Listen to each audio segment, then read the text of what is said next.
Welcome to the Rooted Warriors, the podcast where the bonds of sisterhood are not just celebrated, but explored through laughter, tears, and everything in between. Join me and my two dearest friends as we dive deep into the roots of our own friendships, sharing stories and challenges.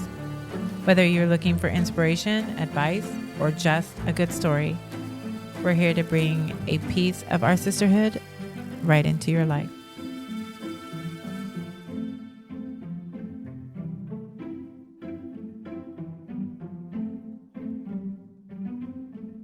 Hello, my beautiful beings. Welcome back to our cozy corner of the world where we dive in and keep it real. Today, we're rolling up our sleeves to tackle a topic that's been a hot button for quite some time, vaccines. In this very special episode, we're exploring all angles of this prickly subject, from the science behind vaccines to personal stories and everything in between. We're here to unpack the layers with compassion and pure curiosity. So whether you're firmly decided, sitting on the fence, or just here for the ride, join us as we dig into all the riches of this conversation. Before we begin, we want to remind our listeners that the views and the opinions expressed by our guest today, Rachel Williams, are her own and do not necessarily reflect the views of the Rooted Warriors. We believe in open dialogue and the importance of hearing diverse perspectives. Our aim is to foster understanding and conversation, even on controversial topics. We encourage our listeners to do their own research and consult trusted sources when forming their own opinion on matters of health and wellness. All right. Well, welcome, Miss Rachel. How are you today? Thank you. I'm wonderful. Excellent. Well, we're so happy to have you today. Super excited. We Yes. can't hear all about what you have to tell us. I'm so excited too. I'm so excited. This has been not a long time coming. I guess it just sort of started, but Yeah. it's been on the topic list has for been. since the beginning. And, here at Rooted Warriors, we are all about educating and fostering understanding and conversation on all topics, even controversial topics. Absolutely. And even if we don't personally believe in certain things, we are about educating. Let's chat about it. We're about educating our podcast family. So, Miss Rachel, please, let's get started on this, okay? All right. I love this. First of all, I love that you guys are open to this conversation. I think if everyone was open to this conversation, our world would be in a much different place. Agreed. So I'm very happy to share. And right off the bat, I love that my co-hostesses, we're completely open to this right off the bat. Like Gina and Mo were just ready to have a conversation and get some truth out there and let people do their own research. And so I'm just really honored and excited that they would even consider. Yeah. I don't know. That was I just think amazing. when it comes to our children, I think all of us being mothers, that is the biggest thing, is we're about the health and the well-being of our children, mental and physical. So, we're always open to being educated in any facet, and it's up to us to come up with our own educated Right. guess. If not basically. us, who? If you think about it, 100%. right? Right? Exactly. All right. I think at the root of that, we're all mama bears. We're and all mama we bears. love our children more than anything, and Yes. we don't want any harm to come their way. In any Yeah. facet. Yes. Right. And we'll do anything to stop it. Yeah. So, including research. Yes. So, Absolutely. here we are. Well, and that's what I'm going to challenge everyone, your audience, and everyone listening to do today. There's, I wrote down 5 different aspects of this topic, and I want people to do their own research. Don't take what I'm saying. I'll give you some places to look, but I want you to do your own research as well, because it's when you do that and your eyes are open and you see things for what they are that you will awaken to this truth. Right. So, so I have 5 different points for those note takers who want to Break out write your things pens. down. Let's go. Mhm. Yeah. So do you want me to just dive right Go into for Let's it. do it. Let's Okay. go. Well, the first thing I want to encourage people to do is ask themselves, do you know what's in a vaccine? Most people Good think question. it's just an attenuated virus or some saline and, some benign ingredients.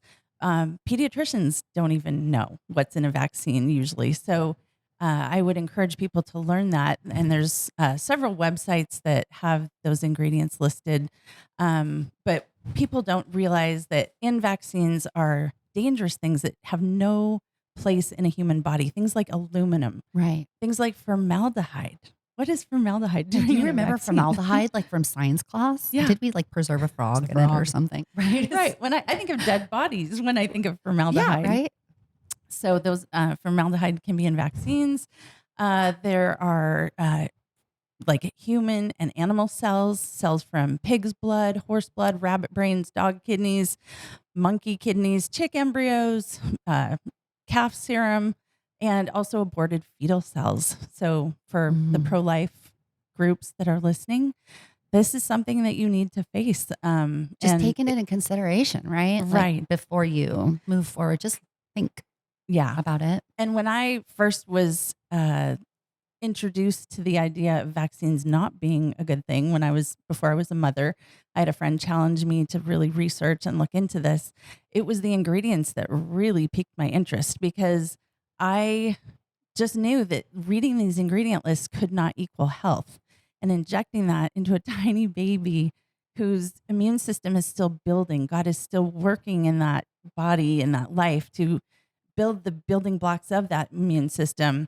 I knew that these ingredients just couldn't possibly equal health.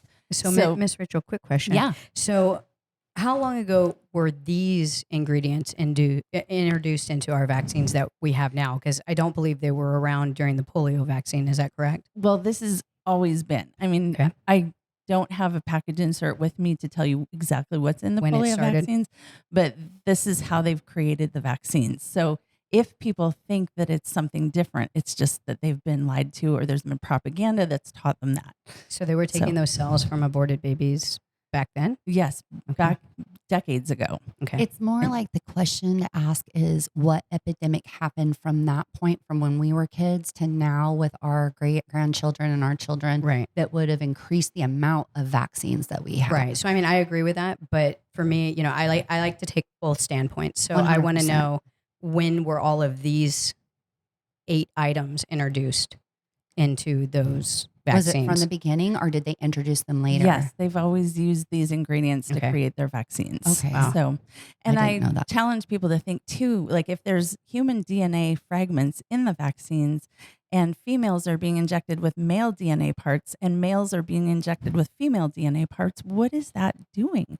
And what are we seeing right now? This is my speculation, but what are we seeing right now in our society? Just massive amounts of gender confusion. And so you have to question, what is that doing to these little children and these Well, babies? it actually came up, and when we were discussing it, wondering if that had anything to do with what's going Yeah, on. it was, and and that was such. brought up to me previously. I have a couple nieces that are definitely anti-vax, and that was one of the things that they had talked about. How there's different DNA, and you don't know what kind. It's kind of like a crapshoot which DNA you're going to get. Mm. Apparently, you're getting the DNA of animals as well. Yes. So that's kind of scary. Yep. There's also things like MSG. There is polysorbate 80, which actually is an important one. It opens the blood-brain barrier. And so if you think about these ingredients like aluminum and mercury, which is the aerosol, and then your blood-brain barrier is being opened by this polysorbate 80, then where are these vaccine ingredients going? They're going to the brains. Yeah. And we're seeing that with kids on the ASD spectrum. They have encephalopathy and, just brain inflammation. So it's just a cocktail Don't of they like call a it witch's brew, I feel like. Brain on fire. And then Miss Rachel, are certain people maybe more susceptible that if they get this, maybe if you took 2 children that are both don't appear to be on the spectrum, don't appear to have any issues, and one child gets this shot and everything's fine, and another child gets the shot and there's a reaction to it. Is that a possibility? We all have a variation of the MTHFR gene. And so some mutations of that people have mean that they'll be more affected. They won't detox. Their pathways won't detox as easily as others. So It makes it's Russian sense. roulette every time though, because there's also accumulation over time. Right. And what's happened is like the schedule of vaccines has just exponentially multiplied. And it has over in the years. multiple countries, correct? Like in Italy and other countries. Funny enough, the U.S. is out of the modern world countries, we're the highest vaccinating country. Oh, By the way, and we're we have also the sickest children. Yeah, Yes, I Andy. saw that. I was like, that's very interesting. Yes. 54% of our children have a chronic illness today. And that's not something that's mild. We're talking autoimmune issues. We're talking, life-threatening food allergies. We're talking life-threatening asthma. Eczema. Yes. But it can pronounce later as an adult, right? Like maybe say, and correct me if I'm wrong, but like cancer and even Alzheimer's and Absolutely. dementia where the metals have collected in the brain. Is that true? Yes, absolutely. That's Because interesting. again, aluminum has no place in the human body. Right. Truth. Mm-hmm. And that's used in, widely in the vaccines. So number one, that's what I want people to research is ingredients. Got Number two, lack of safety studies. A lot of people think that the vaccines have been properly tested because we're told that. Mm-hmm. But the truth is they're really not. And if you dig really deep through the censorship and through the people who are now litigating this information, you'll see that there are zero true gold standard, double-blind, placebo-based studies. And often the studies use other approved vaccines to test against them. Right. So there are no true studies. So However, there are no true studies that surround the safety of vaccines at all then? not that are the gold standard, double-blind, placebo-based studies. With nobody making any money off of it type thing. Yeah, Right. that aren't coming from the industry. There is a doctor, Dr. Paul Thomas from Oregon, and Dr. James Lyons Weiler from unpack.knowledge.org, who just a few years ago did a Vaxxed study. Dr. Paul Thomas is a pediatrician, and he took all of his patients and they graphed he in his practice lets parents choose. So he had some fully unvaxxed patients and some, that had a few vaccines, and then other patients that were more following the CDC schedule. So that study was the first one because the CDC won't do it. And the other, the pharmaceutical companies won't do it. But this pediatrician offered his practice information and his data, and it showed just incredibly how much healthier the unvaxxed were in his practice. Things like ear infections they didn't get. Like you can see the graphs. And if you go to IPAC Knowledge, which is IPAK knowledge.org, you can look for this Vax study and see the graphs and just compare like every, asthma in the vax versus unvax, ear infections, cancer, everything. So that's the first one that really shows us the difference between the unvaccinated kids versus the vaccinated kids. Interesting. Is it sometimes though the parents that would not vaccinate because they wouldn't want these types of things in their child, are they also the same type of parents that are feeding their kids organic and giving them, the right types of food and vitamins that maybe other parents that do believe in vaccines maybe think they don't need to do or don't do? That's a great question. I don't know the answer to that because that wasn't in the data that I'm aware of. But I do notice those things kind of go together. It's kind of like homeschooling goes with it.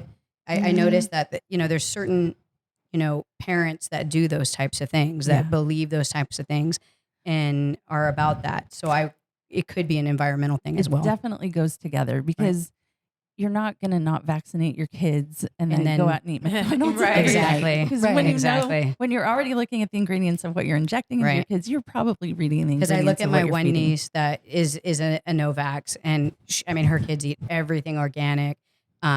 Most of them are vegan. And just the way that she does everything, her kids are very healthy.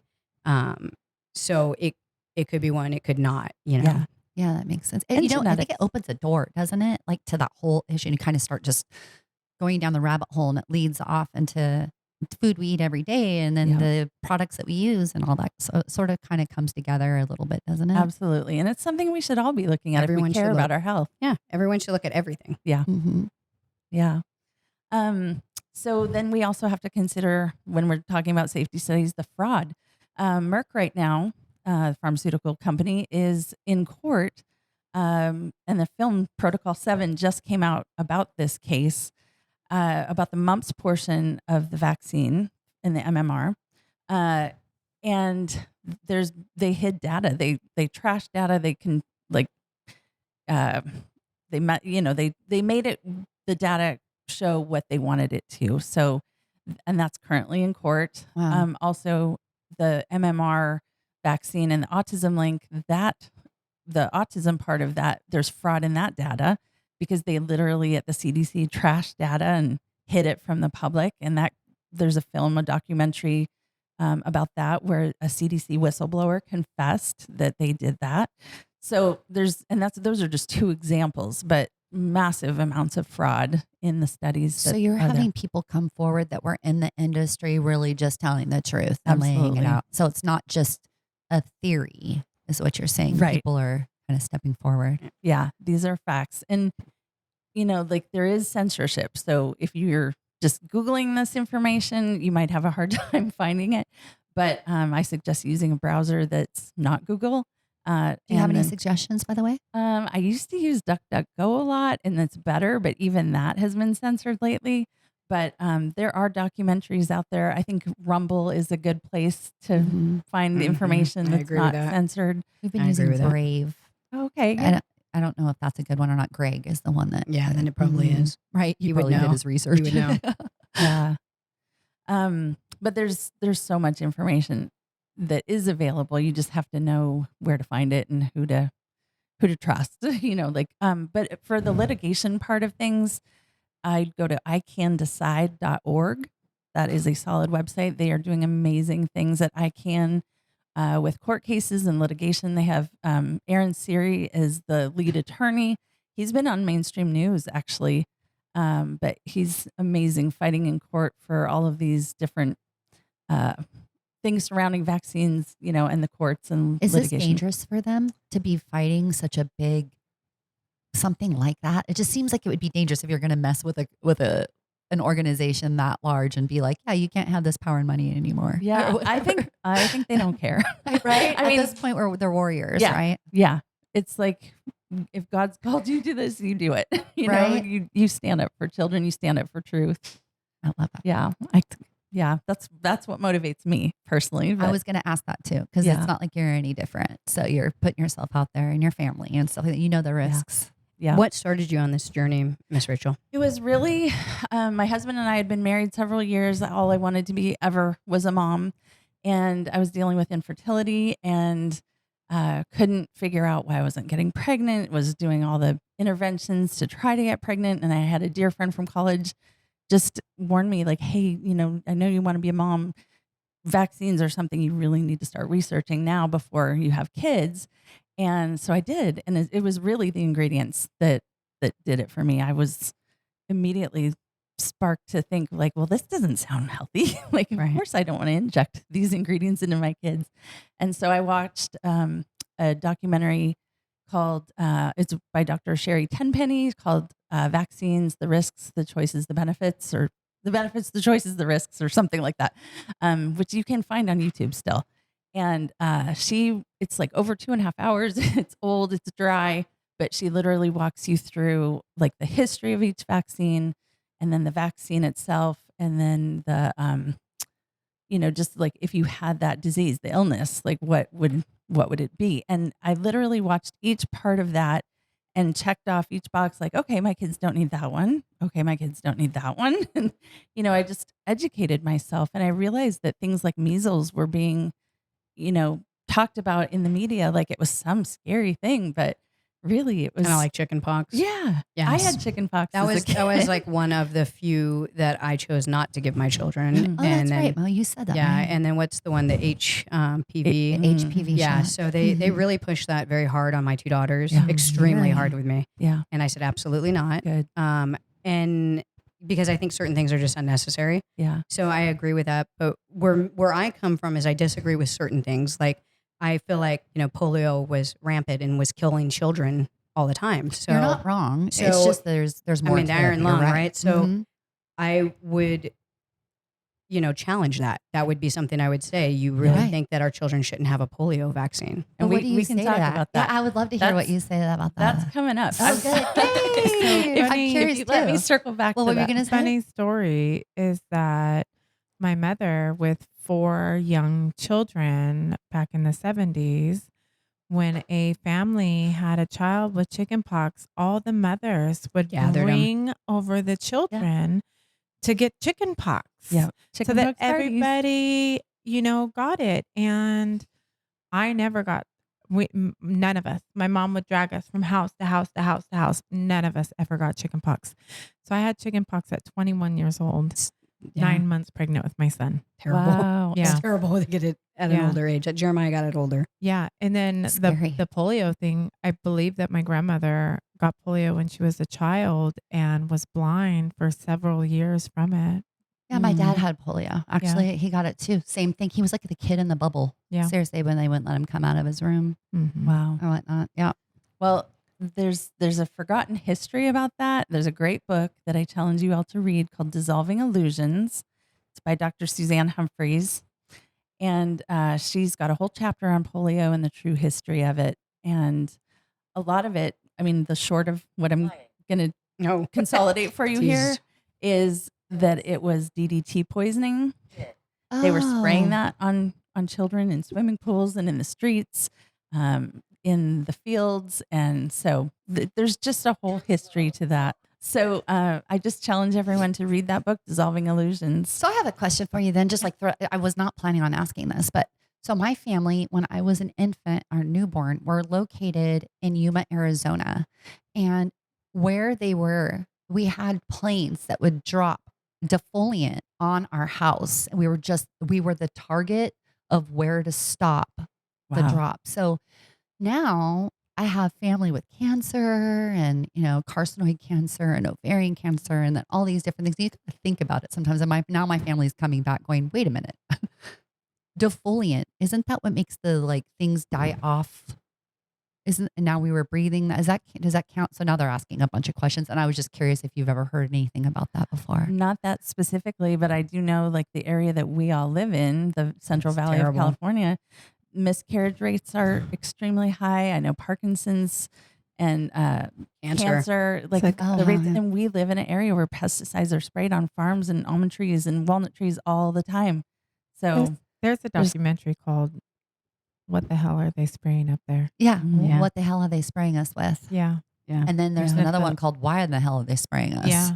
I think that's what it's called. And I've known numerous people that worked over at the Nestle factory, that ended up dying of cancer. Of course. And then I've had plenty of friends and family members that died here in the almond orchards, living in the middle of it all, being sprayed down. So, I mean, that I 100% agree with. And I think it gets into our water. And there's a lot of environmental things, not just that. There's Wi-Fi, right? Yeah. And we had a lot of kids that were affected from schools and stuff that the Wi-Fi towers were put too close and such like that. Yeah, we've seen that here in this town. Yeah. Right at Weston. Yep. Right. That's interesting. There's always a lot of factors, but I think for what we're talking about today, the number one factor is we're injecting cancer-causing ingredients. And if you look at the package insert of a vaccine, which I brought one, but I won't unfold it here. It'll be all crackly in the mic. But it's huge. It's, it's like poster size, really, isn't it? It really is. And something that people don't realize is that Section 13.1 of every package insert for a vaccine states that these vaccines have not been tested for carcinogenic, mutagenic, and infertility. And so that should warn every parent right there. That should be scary. Yeah. And pediatricians are not telling parents this. They're not telling you this vaccine has not been tested for cancer or, mutagenicity. I can't even say that word. Times. Yeah. And infertility, which is what I dealt with for 8 years of my life. And I wouldn't wish that upon anyone. It's brutal. I have 4 children and I've never been offered an insert. I've They will never not offer been you an offered insert. any kind of I education. agree. Yeah. You went in there, they did it. That was it. You're done. See how you're treated after you ask for the insert. Oh, they get upset even they when get you say no. heated. When I said no to the shot for the girls, and I had been advised not to give it, and I was like, yeah, I'm not going to give this. There's no reason to. And so when I told the doctor no on Katie's, it was like I did the worst thing. Well, how do you know that your daughter's not having, sex and this or that? And I go, well, even if she is, I'm not going to give her this shot. Yeah. That's the thing, is that I have job. that choice. And we do have those choices. And that's why we're having discussions like today. Well, they're actually being stripped away. Yeah. They're actually not. They're taking them away. Some of them are showing up at school and they're asking them, hey, did you get your flu shot? Or hey, did you get your HPV shot? Even if they don't know what it Very is. similar to the and they're COVID shot. 100%. And kids are having the right Yeah. to And the way accept that it. they treated those of us that were not vaccinated for COVID was very interesting. I Yes. have a Marine son that was kicked out for that reason. Don't Yeah. get mama started. Well, I know a nurse from the Modesto area that was fired because she did not get the vaccine. And she's my age, so to walk away from her career, I stand and salute her that she stood by her 100%. principles. She will be vindicated. They And that will be being vindicated. said, I'm not against anybody that got it. I have really good close friends Sure. and family members that did get the COVID vaccine because they felt that it was the best thing for them, which is what I personally stand on. I think that, I don't lean right or left, really. I'm somewhere in the middle. And I definitely believe that people need choice, although I don't believe in choice for abortion because I believe it's death.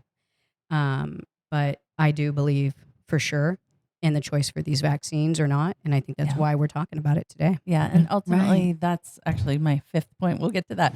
But medical freedom is something we all have constitutional rights to. So we deserve I it. 100% agree with that. But people need informed consent. So that's my goal, is to teach people that, you may believe something about vaccines, but do you believe that because you were told that, or because the TV told you that, or your doctor told you that, or because you really understand that that's truth?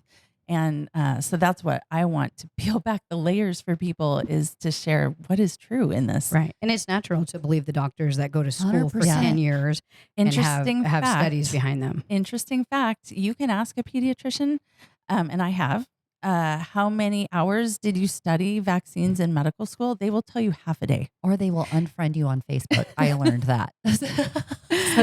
Yes. Seriously, they did. But truly, all they've learned is how to give the vaccine and the schedule, the CDC schedule. Also, pediatricians are incentivized. If they don't have 85% or something like that, like a high number of their practice fully vaxxed following the CDC schedule, meaning getting everything on that schedule, then they miss out on extra payouts. So a pediatrician could lose millions of dollars, or at least hundreds of thousands of dollars, depending on how big their practice is, if they have patients who are refusing to get vaccines. Isn't there a website? So they will bully. There's a website you can go to, isn't there, to see if your doctor participates or how much they participate, how much incentive they get, or docs for dollars or something. I can't remember, but I It's think docs you're right. for dollars. The other thing I've seen is that trainings for pediatricians and nurses from the pharmaceutical companies literally teach them how to bully the parents. And the HPV vaccine that you refused for your daughters, they love to layer that one in between the Tdap that is necessary for school. They say that's one of the required ones. Yeah. HPV is not required. But then they'll layer the HPV one in between that, so parents don't really notice that they're adding that one They to the think schedule. it's necessary or Yes. have to. And there's a great book that I want to recommend by Mary Holland and some other people, but it's called HPV Vaccine on Trial. And it goes into the nitty gritty of that vaccine and how wicked it is, and the trials. I do see that one going away. Yeah, I think For that one sure. will for sure go away. Well, Yeah, we saw friends like their kids lose use of their legs. And, Yes. and Yeah, it was paralyzes crazy. them. Yeah. Right. yes, it's absolutely maimed and killed children. Mm-hmm. It's hideous. It is. It should be off the market. It's criminal. It's that one of the not. ones that is not it shouldn't be. It's not even controversial. It Well, just and shouldn't be. Speaking of that, the hepatitis B vaccine that's given to day one old newborns was only tested for 5 days. One tested 4 days, one tested 5 days. It was originally created to give to drug users and homosexual men. And when the market for that didn't thrive, they decided to put it on the newborn schedule and the CDC schedule for kids.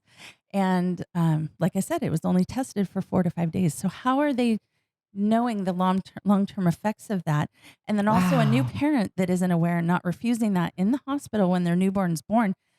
If they're a new parent, they don't know what a healthy baby should look like. So Right. their baby's getting injected with that and possibly the vitamin K shot, which has a black box warning. And then they're thinking that their baby screaming all night long and not eating or not latching, things like that are normal, when they're absolutely not. They're effects of those two poisonous jabs that their kids got on the first day of life. Are Oh there my other God. symptoms like that they can look for? I've heard of that red mark, like this, what they consider used to be a stork bite, that's actually considered a vaccine injury sign. Are there some things else that our listeners and we can look for with our own? I think that has to do with like the MTHFR gene. Okay. But yeah, there are indications on some kids that, show that their kids might be more susceptible to injury or harm. Okay. But truly, it's Russian roulette every Isn't it? time. Yeah.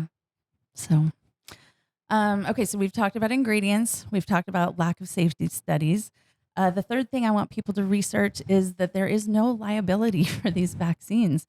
In 1986, the National Childhood Vaccine Injury Act that Ronald Reagan signed Mhm. took all the liability off of the vaccine manufacturers. So they got a free pass. And I want to show, I know our listeners can't see this, but after that, so this is showing a graph, and you can go to learntherisk.org to see the schedule.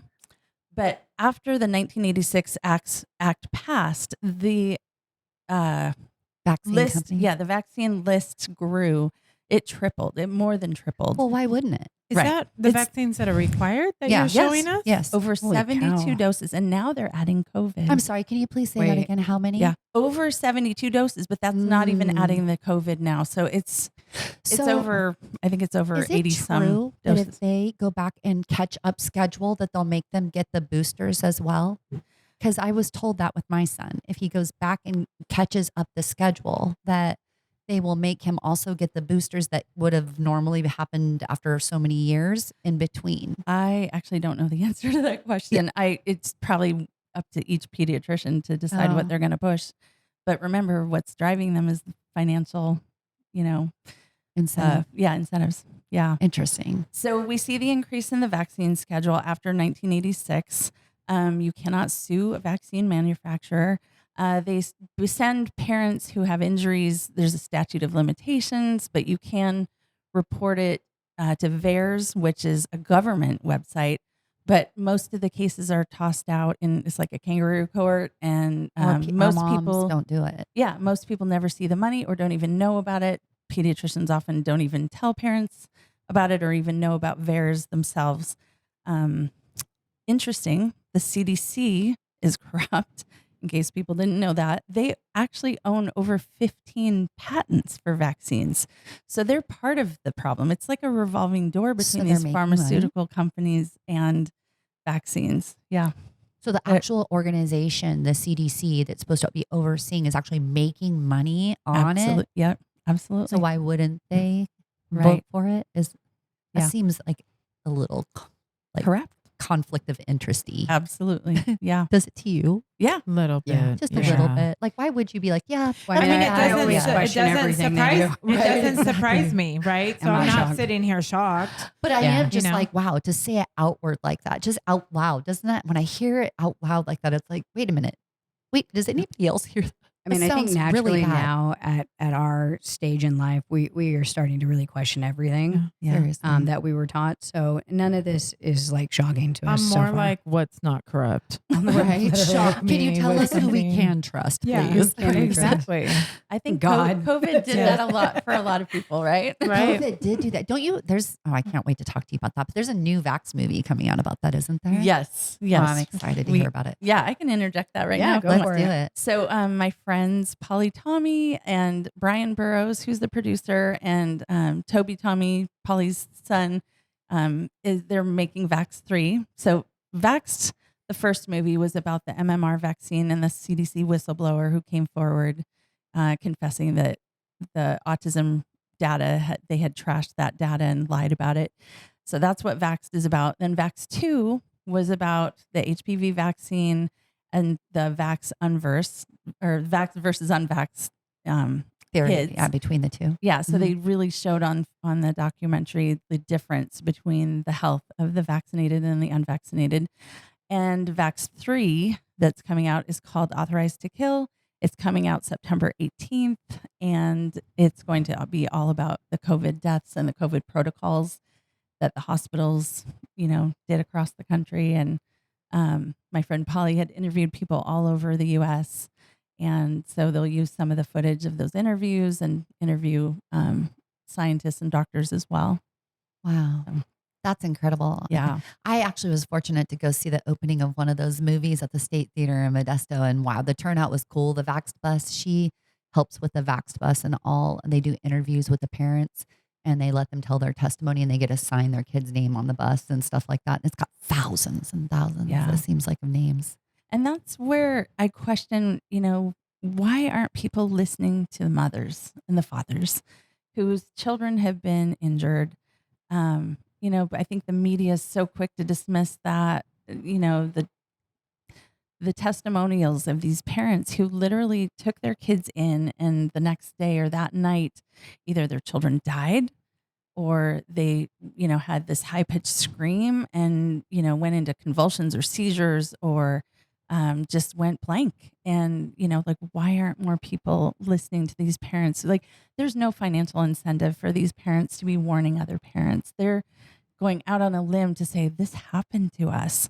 So, Yeah, I watched the Vaxxed movie and the Vaxxed 2 movie, and I will say how can you not be moved by watching parents tell their story about their children? And, I know, Andy, you have a story as well.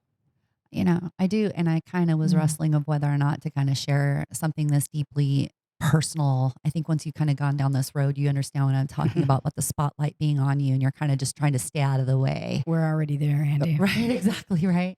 So I hesitated because it's not just my story, but it's my son's story. And I'll just leave it at that it's one of our kids and we have 6 between the two of us. So you can guess. But anyway, it's a part of who I am and it resonates with even just with what this testimony was telling about what she was talking about not being heard by the moms and things like that. It just kind of spurred me to want to say something. But it all started with our son, and he had a severe reaction to an MMR vaccine when he was 18 months. That moment shook everything I believed in, to be honest with you. We had to pivot super fast. I did massive research. I switched to all organic lifestyle, started homeschooling. Well, I was forced to homeschool, but it turned out to be very much hidden blessings. I mean, if you kind of start going down that path, you start learning about like indoctrination and things like that. So it ended up being a blessing and a gift. But we even had to look at products we were using. He couldn't use high chemical type products. I realized that chances are if he's affected, I'm affected. So that's when I kind of launched Sea Honey and started blogging and made my body butter. But that was specifically wise because I couldn't use regular lotion on him or body butter. So anyway, it wasn't just the changes at home that were tough though. It forced me to kind of become more fierce than I even wanted to be. I don't like to ask those hard questions. I love to communicate, but I hate confrontation.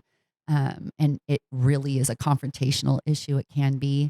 I found out very quickly that not everybody was ready to hear what I had to say. Actually, friends and family, they all pulled away. It was one of the hardest times, and I felt very, very alone. It was when I needed the support the most. But really, truly, it's such a scary topic for most people. One, I think because then you have to realize that maybe you were doing it wrong. And if we realize that, then it's like, oh gosh, maybe we're to blame. And I think that makes it hard. And it was for me anyway, when as soon as I realized that maybe I had agreed to something that I didn't know something about enough about, immediately I turned the blame on myself. And so it became very lonely, very intense, very quickly. And it can be very isolating.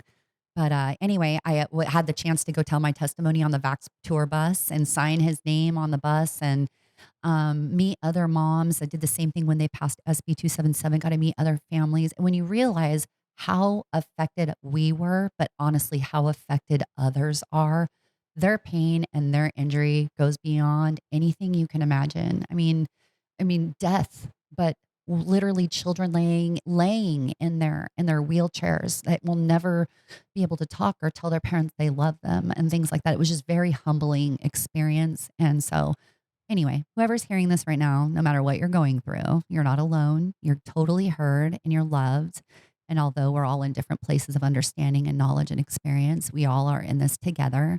And sometimes all we have is each other, right? So learning to speak up, to lift each other, and to face these challenges head on is really everything. So reach out. I'm here. Rooted Warriors are here. were willing to listen. And anyway, I just wanted to take a moment and say my story. I thought it would be weird if I didn't approach it and at least give it some knowledge and the honor it kind of deserved. Thank you for sharing. Yeah. Thank you. I Absolutely. appreciate it. Super not easy to talk about still to this day. Yeah. A good friend of mine, Jason David, who has a special needs son, says when when your child is sick, the whole family is sick. And so I think you just testified to that, you kind of go all in when your child's sick to figure out how to heal Right. that child. And And it can do a lot of things and not just separate your family, but it can separate your marriage. And honestly, I think I see that more often than not, that it's so hard. It's not what you dreamt of for your kids and your family. And as soon as that doesn't become a reality or or that can change things, it can break down a marriage and a relationship. And that's when actually the kids need you the most. You Yeah. know, anyway, it's hard on the family and it's hard on the grandparents to Mhm. watch, no matter what their beliefs are. It's just to watch your kids kind of make their own choices. I can only imagine I'm going to be like, no, I'm just kidding. Hopefully they make the right ones, but it's got to be rough. yeah, absolutely. And I think statistics show that too. Mm-hmm. So number 4, point that I want people to research is the history versus the propaganda. We've already talked a little bit about this. I Right. mentioned the book Dissolving Illusions by Dr. Suzanne Humphreys. If you look at the graphs in her book that are all, cited from true history, it's all factual. You can see that the incidence of disease, like for example, the measles, was already on the decline when the vaccine was introduced. So, and it's the same with every single one. You Like can, polio included. It was on the decline. I'd have to look at it again, but yes, I'm pretty sure. I would just say to people, look at those graphs. Those graphs are also free online. If you go to whale.to, which is just like the whale, WHALE.to, you can find those graphs and all that information about Dr. Suzanne Humphreys' work and Dissolving Illusions on that website. And you can just see that, everything was on the decline before the vaccines were introduced. So the propaganda has taught people through the years that vaccines have saved us and that vaccines have been good. And, but really, we were probably already just through clean water and sanitation headed towards a better world with less disease Right. before the vaccines. And the vaccines do correlate with more sickness too. We're at 54% of our children are chronically ill with some kind of, issue. Right. Also, you can look at the Brady Bunch measles. That's something fun for my childhood. I grew up in the 70s. And I remember clearly the episode of the Brady Bunch where they all had the measles and they're all smiling. Yay, we get to stay home from school. If you have to be sick, you sure can't beat the measles, says Marsha. Right. But interestingly, I was watching the Brady Bunch series with my boys when they were young, and they have removed that episode. I was going to say we watched it also with our boys for through their homeschool and stuff, and it's Yeah. not there anymore. Nope, it's been censored because they don't want you to know that the measles is pretty benign and that you can treat it easily with vitamin A. And So for the people that are like, hey, but it does kill some people, it does. And we're not saying that it doesn't. We're just saying that it's like a 0.00 whatever percent, isn't it? Like a minute. yeah, and I think we're talking about people who are nutritionally deficit, people in third world countries, or have pre-existing conditions. But here in our country, with all the clean water and sanitation that we have, and the medicine and the supplements we have, I don't think it's like that. near what they want us to think it is. Right. A few years ago when they had the Disneyland outbreak and it was in the news, it was all fear mongering. So yeah, people need to look at the true history, and the best place to do that is just read that book, Dissolving Illusions. It'll give you a great overview of what we're looking at with the true history. And That's a good everything's one. documented and cited. So Oh, trust me, we're all going home and we're going to be like all our computers researching this. And the 5th point I wanted to just bring up is that, and we've already touched on this, but true informed consent is not being given, and we have the right to that. And so Well, we really don't, because you can't have your kids in public school if you don't get all of the immunizations. yeah. So actually, we do not have that right. Yeah, and I my subtitle exactly here it. says legislation, laws, and mandates. So we are dealing with And that. that's where as I we're take issue fighting because, for- like I said, I'm all about freedom of Choice. speech. I'm all Medical about freedom. medical freedom, religious freedom. yeah, I'm all amen. about all of those things, and I will never step on another's toes as long as they don't step on mine. So that would be my take on that. But Yeah. that being said, how do you think that society can balance an individual's choice with the need to protect public health? Because that's a big thing right there. So my choice can now not affect can now affect your child's health, right? So if I vaccinate my child and your child is not vaccinated, How does that work? how does that work? And then if you don't vaccinate your children and everybody starts following you and we start getting these things, what happens then? Well, I love to ask people who I ask love me this. that question. Well, if your child's vaccinated, what are you worried about? Like, is the But vaccine what that I'm you saying believe? is that we're pushing for children not to be vaccinated. That's the goal. yeah, For yeah, the anti-vaxxer, that is the goal. yeah. So if now all of a sudden no one is vaccinated and all of these diseases come to the forth again, then what happens? Well, a lot of the things we vaccinate for are not transmissible. Like Well, they're not now. tetanus. They're not now. Well, Well, tetanus is not tetanus is transmissible. not. Yeah. The HPV. Right. You know. But I mean, mumps, polio, all of these things are. Mhm. Yeah. But that's where I think people have to go back to the root. What was happening decades ago before the vaccines were introduced, and what have we accomplished as a country? Like, Right. The clean water sanitation, like the conditions back decades ago were very different than they are now. So there's just Like for smallpox and things like Yeah. that.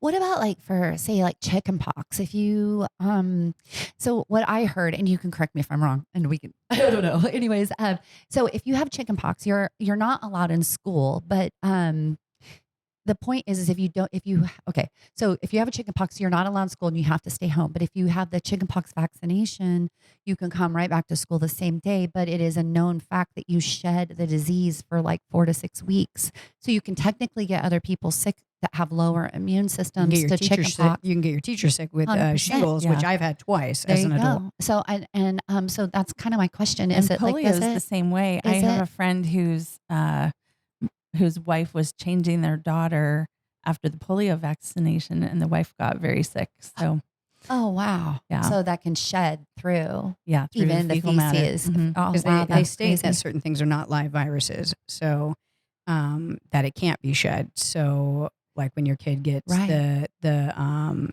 meningitis shot, they say that it cannot be shed, but other people have been sick Mhm. when they've They had say it. it about chickenpox too, but Yeah. it still is being shed, and they're Right. still but they admit it now. They just kind of try to offset it with other Right. like it does that, but Something that's happened because we've removed these mild, benign childhood illnesses like chickenpox and measles from society is that now we are seeing higher incidences of shingles in older people. Because what happened decades ago is the adults would be around the kids who had the chickenpox, and that would boost their immunity. so it was a natural booster Yes. shot. And even measles Ah. is like having had measles is known to prevent certain cancers in adults that are, Right. 50 years out from having had measles. Like there's a protectiveness to Right. these. I mean, I kind of get illnesses. it, but I kind of don't because I had chickenpox as a child.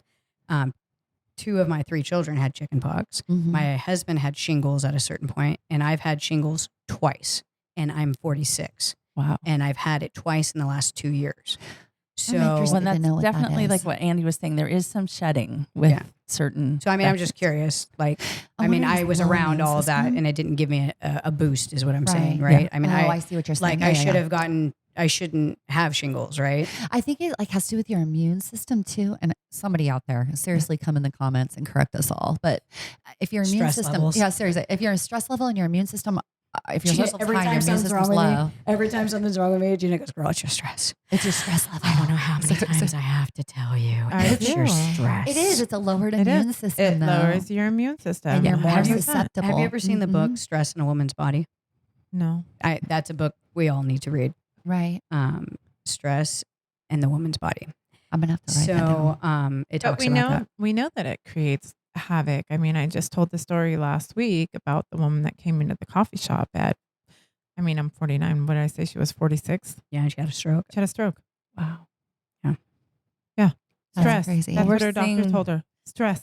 Oh, wow. Like, I know I would- women who have died from having a stroke at a younger age. Like, where is that heard of? But we Right. live that.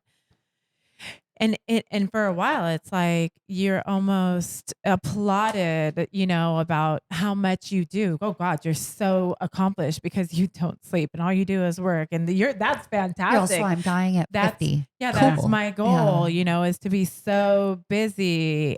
So No. strong. You're Yeah, so you're strong. so strong. No, thank you. What I want to be doing is sitting in Italy, stress free. Right. Next episode. No, I'm just Yes. kidding. Brought to you. What do you do? I'm curious, Rachel. You said that you had infertility, but I know I've seen your boys and they're just gorgeous. So how did you? I'd love to know a little bit more about your life. Okay. Well, my personal vaccine injury story is that when I was in my 20s, I wasn't married and I was living with a roommate. She was a nurse at Vanderbilt University Hospital in Nashville, Tennessee. She came home and said, "Hey, they're doing a vaccine trial. It's called a pertussis trial, and we can earn $150 for just being a part of it." So naively, I said, "Okay, that sounds fine." So I went with her. We did the trial, and as I walked into that room, I feel like the Holy Spirit just said to me, "What if this messes with your ability to have children?" And I ignored that voice. I felt like it was a warning, and I did the trial felt anyway. that? I heard it from God. It was like one of the few times in my life I've literally heard God speak to me, and went ahead and did it. I had no, reactions, but a few years later, I get married and 8 years of infertility, nothing. Wow. Basically, and we did in vitro twice, and I miscarried both times. And what I have since learned, and there is a documentary about this on children'shealthdefense.org. It's called, I think it's called Diabolical Agenda. The Tdap vaccine was laced with HCG, which is the pregnancy hormone. So basically, when you get that vaccine, you have the chance, and they did this in Kenya. Like, it's proven. They sterilized over 600,000 women in Kenya with that very vaccine, and basically your body mounts an immune response to pregnancy.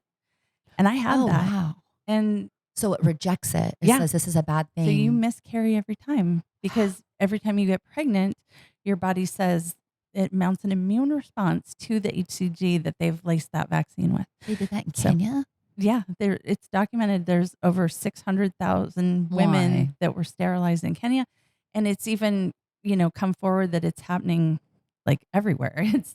That Wow. vaccine is known to sterilize people Yeah. because of the HCG in it. Wow. You So, mean it and this might is the reduce the one that in population? California, they're pushing on our Right. 7th graders because that's the point. Currently? Absolutely. Yeah. This is the Tdap, the tetanus, diphtheria, pertussis.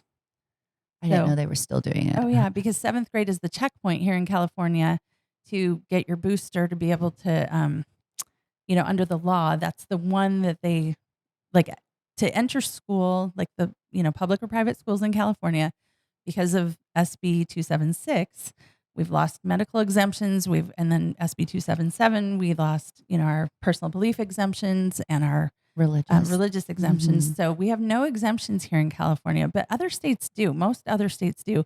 And interestingly enough, Mississippi just won back their exemptions. So yay, that's part of the Wow. litigation that ICANN is doing with Aaron Siri. So there is progress, but there are only 3 states, I believe, that have no exemptions. The rest of the country still does. So if you're in another state, you can look up on nvic.org, look up the state by state exemptions, and you can, either have a personal belief exemption or a religious exemption if you don't want to get a medical exemption. But most states offer one of the 3, or Right. if not 2 of the 3. So people don't realize that. They're being told by the schools, you have to have these to go to school. In California, that's true. But here's an interesting way around that. If your child has an IEP, the law says you're exempt. It does. And people If they're don't know that. already- The schools won't tell you Right. that. So I shout that one loud and clear. So there is that way around it. But otherwise, we've lost our freedoms here for school for our children. Wow. under 12th grade. So what do we do then with our kids that may have been affected? Like my son no longer falls on the spectrum, they said, but honestly, we detoxed and we did all that stuff. But how do you point other parents like, okay, this injury's already happened. How do you help them?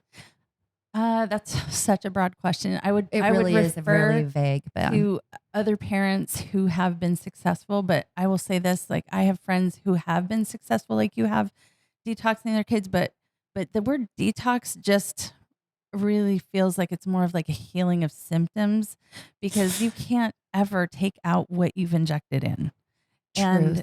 And so I tell that to parents all the time. You know, like you can always wait and make the decision to vaccinate after you've researched, but you can never take out, what you've done. Right. So, I know So a you lot can of kinda people mitigate or who like have, calm it. You can't really get rid of it. Is Yeah. that what it is? It'll always be a constant thing. it may not be symptoms constantly. Like I have friends who have neurotypical kids now who were once, non-speaking or, Right. had brain inflammation.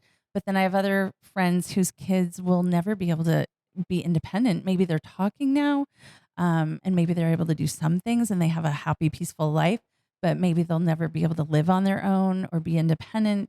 So Right. that's such a broad, It is a broad broad spectrum. question. Yeah. So But there are many, many modalities and doctors and homeopaths that can help. So there is hope. There's always hope. right. And we'll list all those links and stuff below so Absolutely. everybody can do their own research. Absolutely. Is there anything else, Miss Rachel, that you'd like to add for us?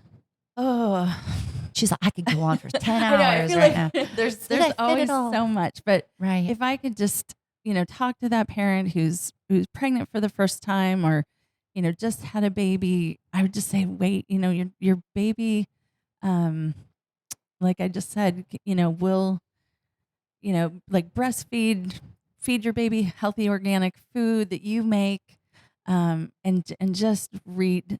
Like people love to research the car seat or the crib they buy, all these other things, but there's nothing more important that you research than what a doctor wants to inject into your And they kid. don't really need the vaccines until they go to school, which is what, 6. Technically, you don't have to go until kindergarten, right? Yeah, and really, there's just no need to be fearful of these illnesses. Everything's treatable with, the right information, the right vitamins and supplements, and just nurturing the health of that child. There's books on it. I think there's a book called How to Raise an Unvaccinated Child on Amazon that you can get. Like You are just a library of all this stuff.